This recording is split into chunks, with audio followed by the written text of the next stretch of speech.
and later on was picked up by the drug syndicates to again swallow drugs into the body, and then brought drugs into Hong Kong because she thought, I have nothing to lose. So then I went to visit her. She was smiling and very happy. She was very happy. And then I said, wow, you actually are pretty cheerful. You didn't look like you went through so much. And then she told me, you know, I'm actually very happy because the madams are nice to me, and the lady who sleeps next to me, she teaches me English every night. And I feel so loved. And you guys sponsor me for education. We sponsored her for an English course. So she said, I'm so happy, I feel so loved. Like prison, a place like prison can be hell to a lot of people, but to her, it's her heaven. So these are the people whom we serve. We call them drug mules. Anyone heard of the term drug mules? Yes? So mules are the little donkey-like animal that looks like a horse, and with their heads very low, and transport goods on their backs, and we call these people drug mules. And this is our main role. Why drugs, you may ask? Because majority of prisoners are arrested for drug-related crimes, 70% in Singapore, even though they have the death penalty, 65% in Hong Kong, and 64% in the United States. The United States also have the death penalty. So you can imagine how serious the problem is. And this is not very updated information. However, the United States said that their Home Security Department said that illegal drugs are expected to be the top national security threat in 2024. While terrorists pose an enduring threat to the United States, drugs kill and harm for more people in the United States annually. And looking back at the data, in 2024, 900,000 people died of drugs in the United States. So it is overwhelming. So a little bit about ourselves. My name is Jane. I work for an NGO called Voice for Prisoners, and we serve these people called drug mules. And drug mules are defined as drug couriers who are paid, coerced, and tricked and exploited to transporting drugs without their knowledge and without their consent. And just now, those two cases that I quoted were international drug mules. But we do have a lot of Hong Kong local drug mules as well. They are easy targets who are vulnerable. And in Hong Kong, they often face long sentences, sometimes up to 20 years. And in other countries, there may be even the death penalty. In Indonesia, Philippines, Singapore, Malaysia, sometimes Vietnam, a lot of Asian countries, they have the death penalty. So we have to be very careful. And locally, we have drug mules too. There are vulnerable people like migrant workers and Hong Kong local youth. So there are actually plenty. We have to understand that drug syndicates are very, very clever people and also very wicked people. They often come up with new ways of tricking people, so we have to be very careful. And the whole purpose of today's workshop is to alert you so that you will become aware of these traps and not fall into them. Because the consequence can be serious. We're talking about long years of jail, and also after your deportation, you will not be able to come back to Hong Kong to work. You'll be blacklisted by Hong Kong government. So this is a high price to pay, and we surely don't want to see you in prison.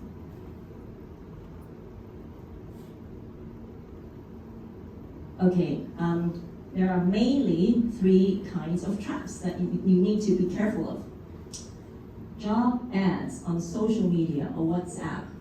I'm sure you've seen a lot of job ads on WhatsApp or Facebook that says making money quick or easy money or things like that. So then you started to chat with them on Facebook or WhatsApp, and then chances are they probably will meet you up and say, oh, I have this job for you, I'll pay you $500. It's very easy, you can do it. You only need to take this bag to Mongkok. It's very expensive jewelry, don't even open it because you can't afford to lose them or damage them. So, Filipino ladies and Indonesian ladies are very nice people, I understand. They probably thought, oh yes, you're right, they're very expensive, I won't be able to repay that if I damage them. So, and they thought, $500, yeah, not bad, I can do it. Without thinking about, what's inside. And after they've done it, they'll get arrested again. So it's unfortunate. So please be mindful that these things can occur. And also, romance scam is a big one.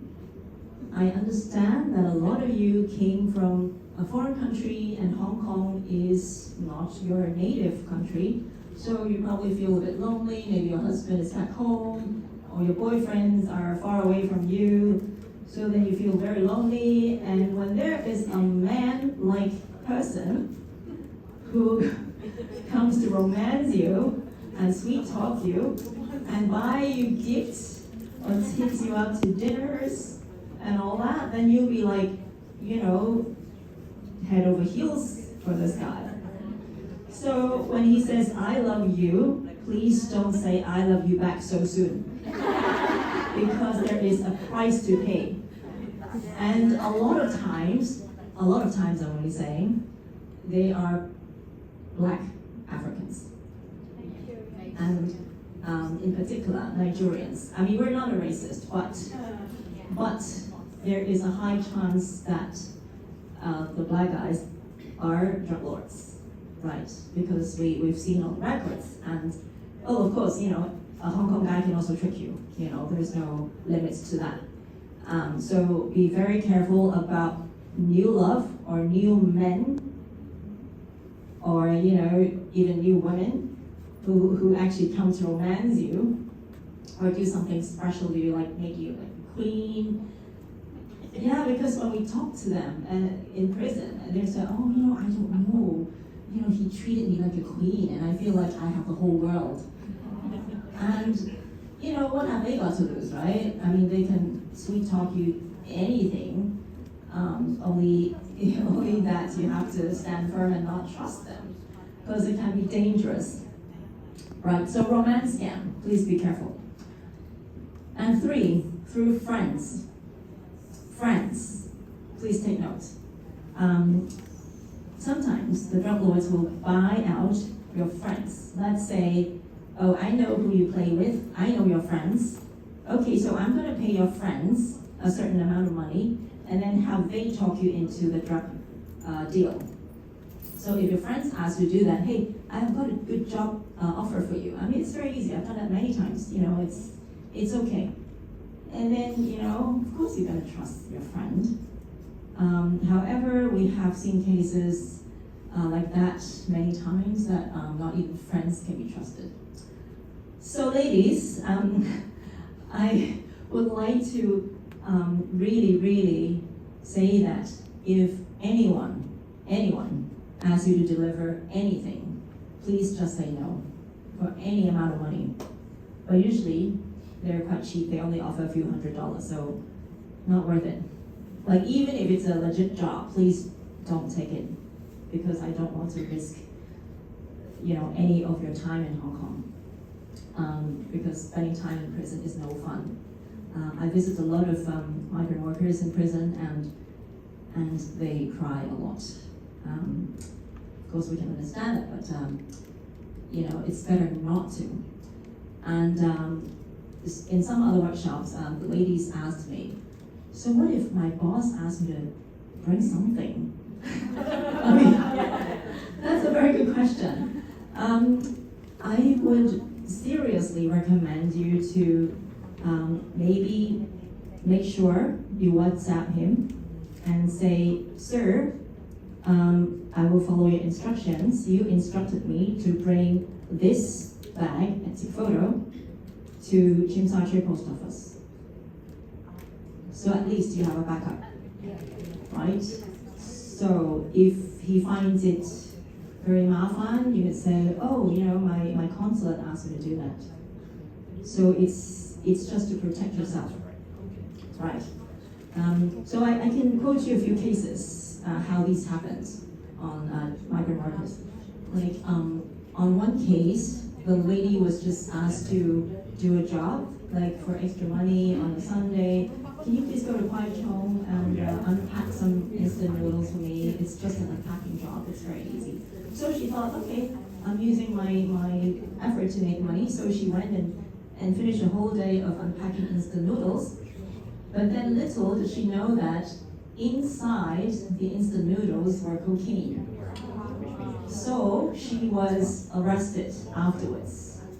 And again, jail and crying, right? She was just invited by a friend, so she did not have any evidence. In another case, this is something quite recent, and it's also because of the high technology we're having now. She was given a QR code to go to 7-Eleven to pick up a parcel from SF delivery. So for a friend again. So she went, and she didn't know, of course, inside the package was drugs again. So she went to jail, and again, crying. And we even have cases like a Filipino lady. She just went back home for a holiday, and when she came back, her cousin actually asked her to bring a luggage back to Hong Kong. And of course, you would think, oh, of course, my cousin asked me to help him. Of course, I'm gonna do that. So she didn't open the luggage, and then she just took it, and then was arrested because it was all cocaine. So traps can be everywhere. So it's better not to say yes to anyone who asks you to bring anything or deliver anything. Even a cousin can deceive you, right? Even if you checked the luggage inside out, you wouldn't even know because they're usually concealed very in the lining of the luggage, like inside the whatever layers. They cut it out and put it back very nicely that you wouldn't even notice. So it's actually very risky. It's better not to do it for anyone, right? So please be careful, and also tell your friends, tell your loved ones not to do that. The best way to help prisoners is to stop them from becoming one. So we're helping to stop people becoming prisoners because we don't like to visit you in prison. And so unfortunately, this happens quite a lot. And if you happen to have a friend, or unfortunately, if ever it happens to any one of you, then I wouldn't really like to see that. When you go to the police station, you will be asked to give a police statement, right? They will ask you like, okay, what happened, who told you to do this and this and that. They will ask you all the details. And please understand that you always have the right to remain silent. And please take that right. Please do not say anything. Please tell them, oh, I understand, I have the right to remain silent. Because chances are, when you are scared and afraid, you tend to say silly things. And you tend to say things that might be unfavorable to you in the court later. And everything is documented in the police statement, and you have to sign it. And they will ask you, the policeman will ask you, is it what you said? And you read it through, and of course, out of fear, you just sign everything because, it's a very scary scenario. Having to do a police report, a police statement at a police station. So please remember this. Always you have the right to remain silent. And then come back to, or maybe call your NGO, call help, or you can call a number that we're going to give out later. It's the Beat Drugs Fund Hong Kong, that they are actually one of the role is to protect citizens from falling into these traps. And you can call for help because you're allowed to make one phone call in the police station. So you can call someone you trust and seek help from them. Or you can call a lawyer, whoever you can trust. then just tell them you're in danger, you're arrested for such and such a crime, and then seek help from there. And then you'll of course be taken to detention. Please remain as calm as you can, because fear is not helping, right? So once you're in detention, your friends can come to visit you. So your NGO or your lawyers can come to visit you, or maybe us. You can have your NGO or your lawyer to call us. We can come visit you and basically go you through the details, right? So always remain calm, and always try to document things, whenever you feel suspicious. It's very important. And another thing that I like to bring it to attention is that something about money laundering. Does anyone know what money laundering is? Yes? So it's also very common nowadays that people will ask you for your bank account number and pay you $1,000. I know that's the going rate, right? $1,000 is a bit higher. So they thought, okay, $1,000 for my bank account number, no big deal. So you give it away. And then later on, realize that your bank account number will be used for money laundering for the crime syndicates. Because the bad guys, they make a lot of money, obviously.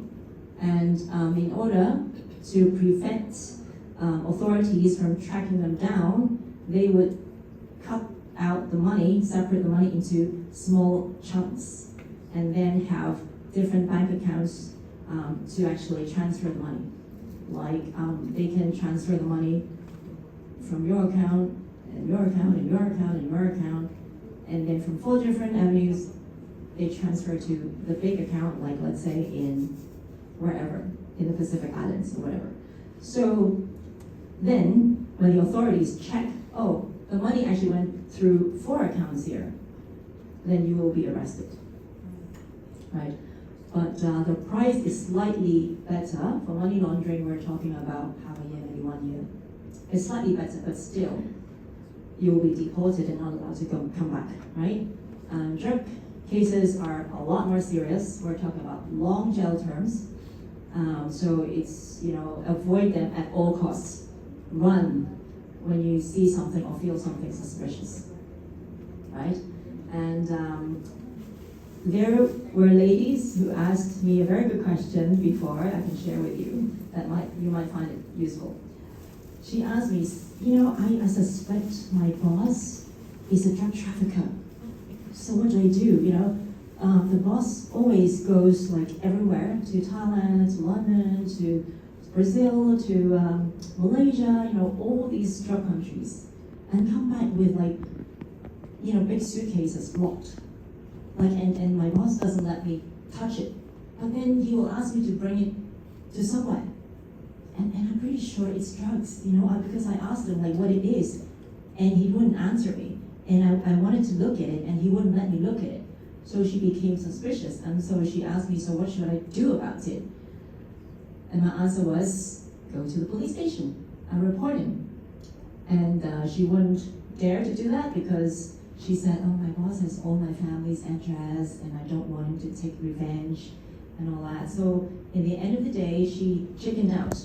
But then she said, but my contract is ending very soon. So after my contract finishes, I will go to the Interpol in Philippines. I will do that, don't worry. So my suggestion is, if you realize that, or if you suspect your boss is a drug trafficker, please remain calm and don't point that out. Don't point at him and say, oh, you're a drug trafficker. I want to arrest you. Don't do that. Please don't do that. And I would suggest you to remain calm, always remain calm. Talk to your NGO and then seek advice, because each scenario is different. I can't give you a one across the board suggestion, but we have to look at how the case is. I actually volunteered to actually speak on her behalf to give authorities the related information, but she wouldn't let me. So, I can understand, there's a lot of fear surrounding it, but try to get out of this employer as soon as possible.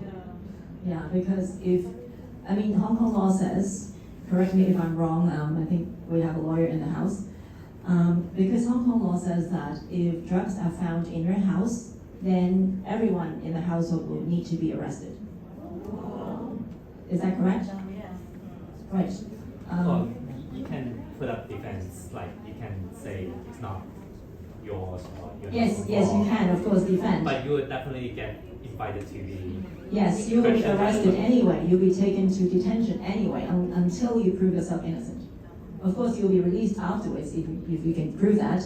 If they find no fingerprints on the luggage or whatever. So please try to get out of that employer as soon as you can. And there was another question that says, I think my boss is a drug user. I think he takes drugs. How can I prove that? Because I don't want to ask him. So how can you ask him, right? So we can actually observe, what he does. And usually, I'm only saying usually, there are always exceptions. Usually, drug users get up very late in the afternoon. They might get up at 3 o'clock or 2 o'clock in the afternoon, and always they like to lock themselves in the room, doing nothing. We don't know what they're doing. Of course, they're taking drugs. We don't know, right? And they will always have a secret drawer or secret safe or secret whatever wardrobe that you're not allowed to touch. And of course, those are drugs. And in that case, I would report to the police, or of course call NGO, or call the number that we're going to give out. And also, get out of that employer as soon as you can. Right? So there are traps everywhere. And the drug issue is becoming more serious everywhere in the world. So I'm not surprised that some of your employers might be drug users, maybe drug traffickers, I hope not. But it's actually quite common now because drug users, we're not talking about poor people anymore. We're not talking about criminals anymore. Even the professionals take it. The bankers take it, doctors take it, accountants take it, people in the entertainment business take it, and sorry, lawyers take it too. So, their excuse is that they're too stressed. I need to de-stress myself. And of course, they think they're so right, they think they're so smart that they won't be controlled by drugs. But as a matter of fact, they will.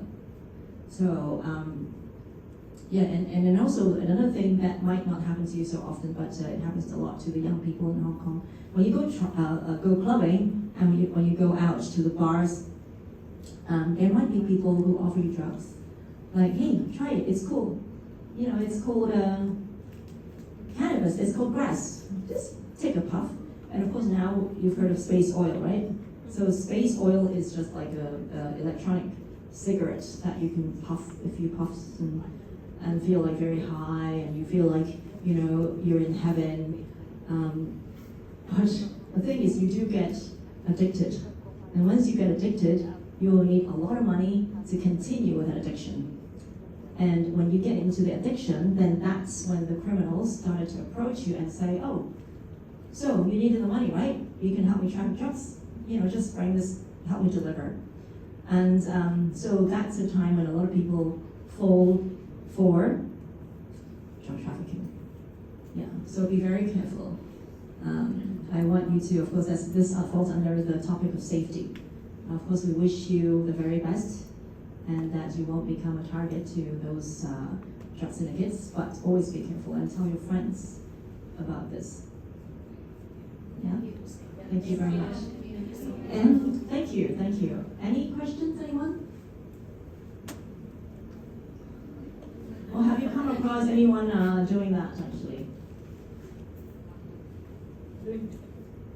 Trafficking drugs or even being tricked? No? Wow, you're very blessed. No questions? Or any sharing? No? I wish you a very good time in Hong Kong and stay away from drug traffickers and romance scammers and false friends. Thank you very much.